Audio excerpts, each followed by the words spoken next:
afin de devenir gendre du roi. Alors Saül lui donna pour femme Milca, sa fille. Voilà, la dot a été donnée par les prépuces des Philistins. C'est le père qui décide comment tu vas marier sa fille. C'est le père qui décide comment tu vas donner la dot pour que le père puisse te donner sa fille. C'est Saül qui a décidé comment David va prendre sa fille par les prépuces des Philistins. David, il a dit, moi je n'ai pas l'argent. Je n'ai pas l'argent pour marier la fille de Saül. Saül a dit, ne t'inquiète pas. Si tu n'as pas l'argent, moi je vais te proposer autre chose. Si tu vas tuer 100 Philistins, tu prends les prépuces, je vais te donner ma fille. C'est le père qui décide comment il va te donner sa fille. Le mariage, c'est le père qui donne sa fille. Mes bien-aimés, dans la parole, vous allez voir, jamais dans la Bible, on va prendre la fille de quelqu'un comme ça. C'est le père qui donne sa fille en mariage. Oh mes bien-aimés, on va lire. Les mariages aujourd'hui, je commence à attendre beaucoup de choses. Que les mariages, il faut aller à la mairie. Les mariages, il faut aller à l'église. Le vrai mariage, selon la Bible, c'est le mariage coutumier. C'est le père qui donne sa fille selon ce que le père demande à son gendre. Voilà mes bien-aimés. Donc on va aller, la mairie c'est quelque chose pour la sécurité après, pour la sécurité de la famille. Ça, on peut aller après. Mais quand on parle des mariages, les mariages, c'est pas il faut aller à la mairie. C'est le mariage quand le père a accepté la dot. C'est le père qui a donné sa fille. Vous êtes mariés, mes bien-aimés. Nous allons vivre dans la parole de Dieu, dans Genèse 1, à partir de 28. C'est le Dieu le Père, quand il a béni les mariages, il a dit maintenant, soyez féconds. Après la dot, oh, alléluia, on va lire, alléluia, on va lire.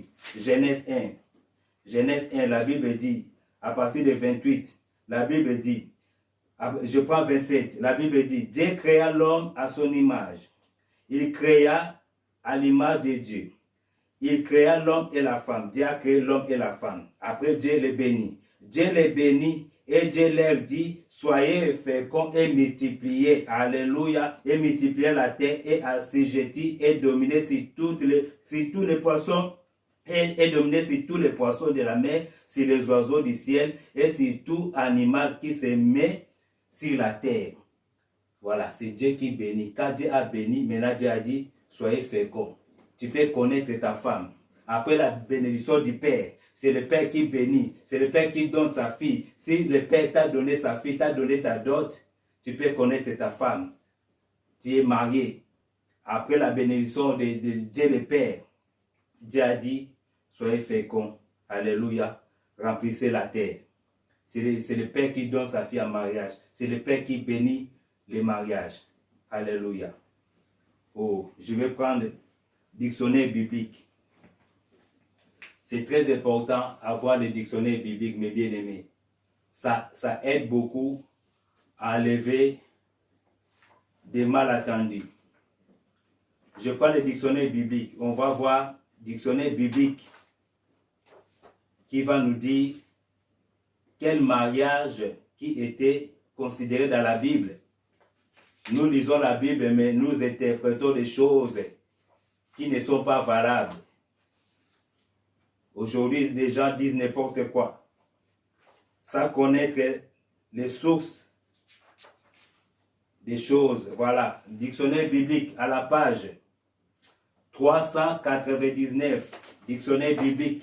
Si quelqu'un a ces dictionnaires, il peut lire chez lui. Page 399, je lis pour vous. Qu'est-ce que ça veut dire le mariage? Alléluia. Le mariage, l'hébreu et grec ne possèdent pas les termes spécifiques pour désigner le mariage qui, dans l'Orient ancien, et donc aussi en Israël, était une démarche ni religieuse ni publique, mais une affaire privée, une affaire purement privée entre deux familles, plus spécialement entre le père de la fiancée et celui du fiancé ou le fiancé lui-même. C'était purement privé. C'était ni religieuse ni publique, mais une affaire purement privée entre deux familles, plus spécialement entre le père de la fiancée et celui du fiancé ou le fiancé lui-même. Mes bien-aimés, le choix de l'épouse, d'une manière générale, c'est le père qui choisissait une épouse pour son fils et qui convenait avec le père de la fiancée du montant à verser à ces derniers.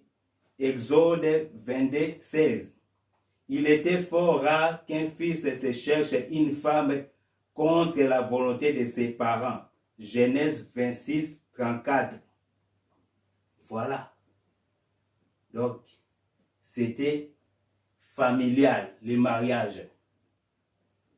Le mariage, c'était familial, c'était quelque chose, la famille du marié et de la fiancée qui vont aller chercher les parents de la fiancée pour donner la dot. Ça, c'est le dictionnaire biblique, page 399. Les mariages à l'époque, ce n'était ni religieuse, ni publique, mais c'était affaire purement privée. Voilà. Les mariages et les Grecs ne possèdent pas les termes spécifiques pour désigner les mariages qui, dans l'Orient ancien, et né donc aussi en Israël, même en Israël, était une démarche ni religieuse, ni publique, mais une affaire purement privée entre deux familles, plus spécialement entre le père de la fiancée et celui du fiancé ou le fiancé lui-même. Choix de l'épouse, une manière générale, c'est le père qui choisissait une épouse pour son fils et qui convenait avec le père de la fiancée du montant versé à ces derniers. Exode 22, 16. Il était fort rare qu'un fils se cherche une femme contre la volonté de ses parents. Genèse 26, 34. Voilà. Le dictionnaire biblique nous dit que le mariage, c'était quelque chose de familial. Ça ne concernait ni l'église, ni public. Voilà, ça c'était le mariage biblique. C'était pas, il faut aller à la mairie. La mairie c'était après pour la sécurité. Mais les mariages, quand on parle de mariage biblique, le mariage biblique, c'est la dot. C'est le père qui donne sa fille en mariage. C'est le père qui bénit le mariage. Ce n'est pas aller à l'église pour être béni. Si ton père, si tu pars en mariage, sans l'accord de ton père, sans l'accord de tes parents, tu ne seras pas béni. Oh mes bien-aimés, ma sœur, tu ne seras pas béni. La Bible dit, c'est le père qui bénit le mariage. Tu dois obéir à tes parents. La bénédiction, le Dieu a mis à tes parents pour être béni. Tu ne vas pas fuir tes parents parce qu'ils n'ont pas accepté ton mariage. Ils ne vont pas accepter ton mari ou ton fiancé. Tes parents, ils n'ont pas accepté ton fiancé. Tu vas aller fuir pour aller marier à l'église. Ma sœur, tu ne seras pas bénie. Tu ne seras pas bénie, ma sœur. C'est le Père qui bénit. C'est le Père qui bénit le mariage. Dieu a donné cette autorité. Comme on a vu dans Genèse 1, 28, c'est le Dieu qui bénit les mariages. Cette option-là, Dieu a donné à tes parents pour prendre la dot pour te bénir. C'est le mariage familial. La dot, c'est le mariage familial, c'est le vrai dot qui est connu par la parole de Dieu. Après, la personne, il peut aller à la mairie, effectivement, pour aller sécuriser la famille, sécuriser les enfants, la femme aussi, oui. Mais les mariages, c'est la dot, c'est la famille, c'est le père qui donne sa fille en mariage, c'est le père qui bénit, alléluia, les mariages. Voilà. Et je vais lire encore pour vous, voilà, un livre qui confirme la parole de Dieu, un livre qui est écrit, l'auteur c'est Christiane de Roche Noblecourt. C'est une Française qui est historienne, qui est vraiment très profond sur les choses africaines. Donc il a écrit un livre, La femme au temps des pharaons. La femme au temps des pharaons. Je vais lire ce qu'elle a écrit, qui va confirmer ce que je vais de lire. Voilà. Elle a dit dans la page 200, à la page 296. À la page 296. Qu'est-ce qu'elle a dit? On va lire avec vous. 296, voilà. Elle dit, la page 296, elle dit, au préalable, les jeunes hommes étaient venus entretenir le père de celle qui désirait prendre pour femme. Dans certains cas, cela paraît sûr. Le père s'attendait directement avec celui qui avait choisi pour assurer le bonheur de son enfant en passant avec lui une sorte de convention. Comme on l'a vu, c'était ensuite la cohabitation qui légalisait de fait toute union. La fille quittait la maison de ses parents pour entrer dans celle de son mari. Dans quelques très rares exceptions, ces derniers, en revanche, venaient installer chez la femme lorsque celle-ci était beaucoup plus riche que lui. Mais cela était en principe fortement déconseillé. Donc ici, il dit, si par exemple la femme est plus riche que l'homme, donc l'homme, il peut venir à cohabiter avec la femme. Mais il dit, c'était rarement, mais ça arrivait. Mais c'était mal vu dans la société si l'homme vient cohabiter avec la femme. Je continue. Il faut se garder d'interpréter l'événement avec notre mentalité occidentale, moderne. Pas plus cause à cette occasion. Il faut définitivement rejeter la subjection d'une bénédiction nuptiale dans les temples. Je vais répéter ça. Qu'est-ce qu'elle dit? Il faut se garder d'interpréter l'événement avec notre mentalité d'occidentaux modernes. Pas plus les droits canoniques que les droits privés n'étaient en cause à cette occasion.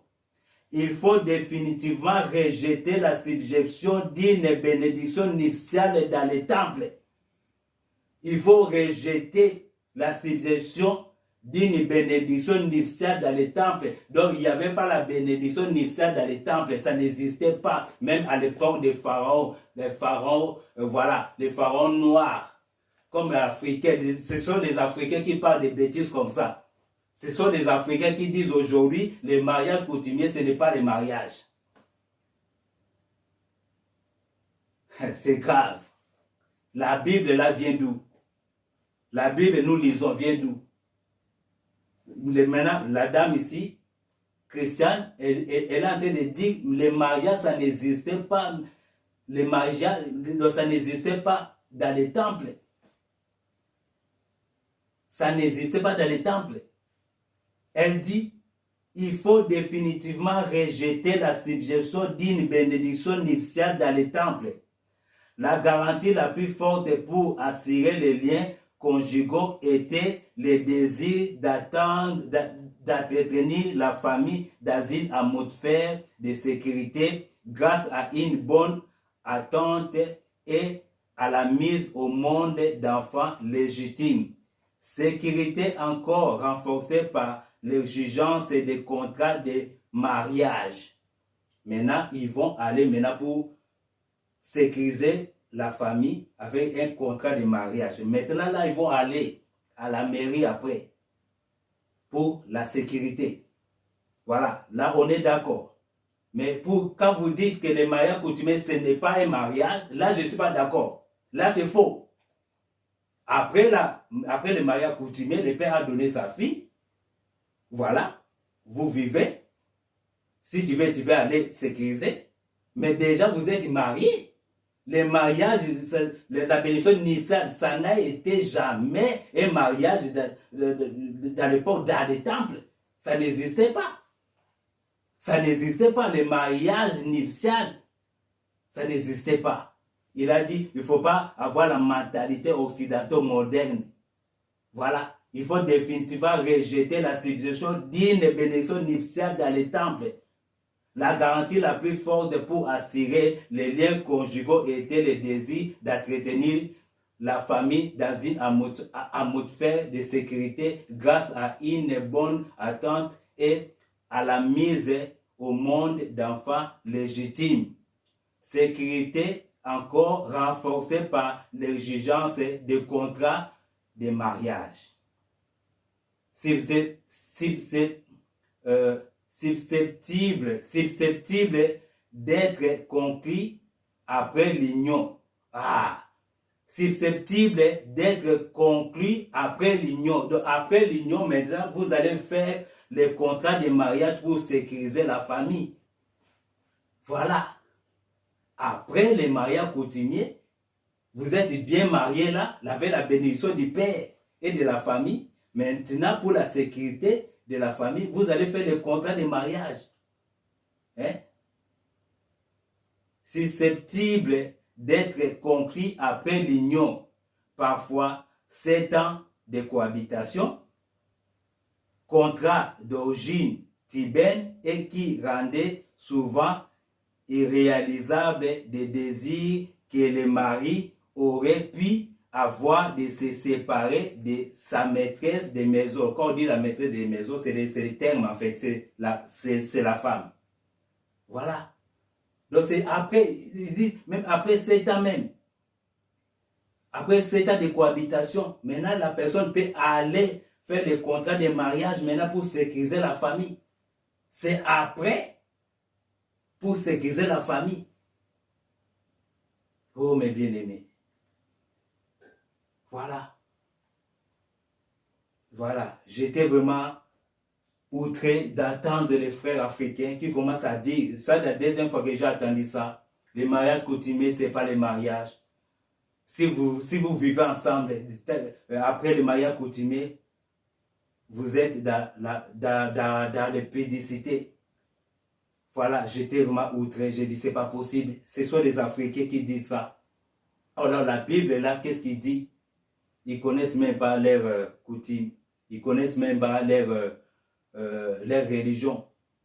C'est pas possible. J'ai attendu ça. On a lu dictionnaire biblique. Vous avez vu?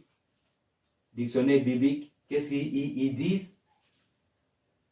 Les mariages, c'était familial. Ça n'a jamais été religieux ou public. C'était familial.